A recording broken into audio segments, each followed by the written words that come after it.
All right, let's jump right into this explainer on mobile offshore drilling units, or MODUs, and how we actually map out their hazardous area classifications. The most reliable way to do this? We literally follow the active drilling mud step by step, right from the bit up to the pit. By tracing this flow, we're going to see exactly how these critical safety zones are established and, more importantly, why they change as the mud moves through the system.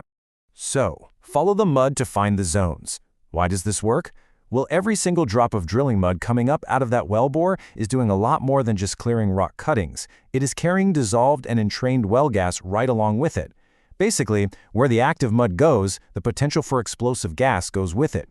So, tracing the path of the mud effectively draws the entire hazardous area map of the rig for us. Now, before we look at the specific equipment, we need a quick refresher on the stakes we're dealing with under IEC and FPSO standards. Zone 0 is our red area. This is a continuous, absolute threat where explosive gas is basically constantly present.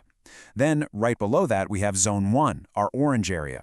In a Zone 1 environment, explosive gas isn't there continuously, but it's likely to show up frequently during normal operations, very often because those vapors are accumulating inside enclosed spaces.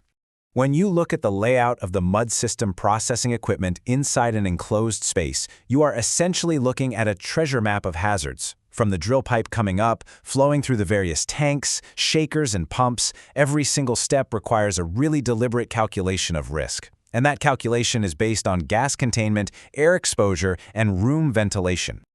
To truly make sense of this map, we have to travel the equipment train. We start at the wellbore and bell nipple, which is where the mud first returns to the surface. Then we cross the shale shaker, which separates out the large rock cuttings, and hit an absolutely critical juncture, the degasser. Finally, the mud flows through the desilter and comes to rest in the active mud tanks. Each and every stop on this journey carries its own unique zone classification. Let's start with the absolute most severe classification. The rule from the engineering codes here is stark and it is clear.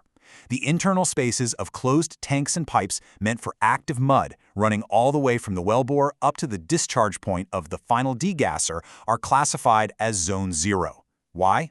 Because in this stretch, the gas hasn't been separated out yet. The inside of this pipe network is treated exactly like the inside of a hydrocarbon cargo tank. It's a continuous, undeniable hazard. But, what happens when that mud system isn't perfectly closed? Say you have an open mud trough located before the degasser. If an enclosed room contains any part of the mud system with an opening into that space, it immediately triggers a Zone 1 classification. This applies specifically to the sections upstream of final degassing. Because that gas hasn't been stripped out yet, those dangerous vapors are just freely escaping right into the room, creating a frequent threat. And that exact same logic applies to the shale shaker. The shaker violently vibrates the mud to separate out rock cuttings, which naturally releases a massive amount of entrained gas. Because this sits upstream of the final degassing process, any enclosed or semi-enclosed space housing it is immediately slapped with a Zone 1 classification. The active mud is churning, the gas is separating right into the room's atmosphere, and the threat is incredibly palpable. Okay, let's do a quick mental check. Imagine some mud processing equipment, maybe a desilter, sitting inside an enclosed room, but this time it sits downstream of the final degasser. Is this enclosed room classified as Zone 0, Zone 1, or do we need more info to decide? Think about the physical journey of the mud and what has just happened to it right before reaching this room. Believe it or not, it actually drops out of those heavy Zone 0 and Zone 1 classifications entirely.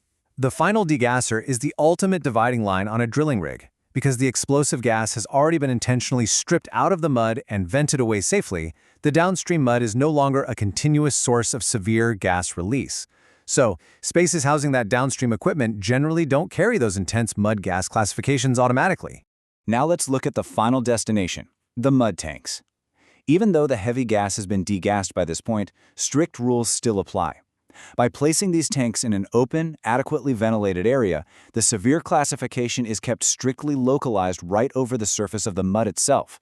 Natural airflow effectively disperses the vapors, which vastly reduces the wider hazard footprint around the tanks. But if you alter that physical environment, the rules shift dramatically.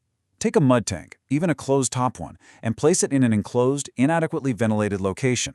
Without the airflow to disperse those escaping fumes, you risk trapping those dangerous vapors inside the room.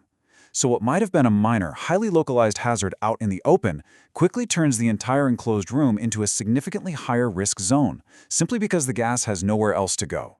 And this brings us to a massive takeaway regarding hazardous area design.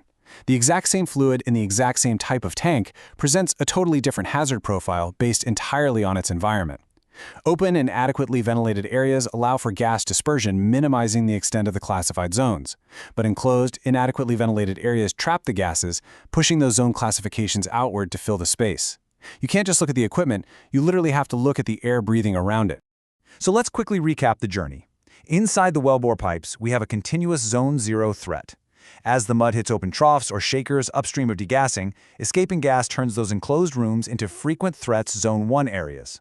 Then we hit the final degasser, the Great Dividing Line. And once we move downstream of that, the heavy mud gas classification lifts, allowing for a much safer operating environment around the downstream tanks and pumps. We've successfully mapped out the most dangerous zones below deck.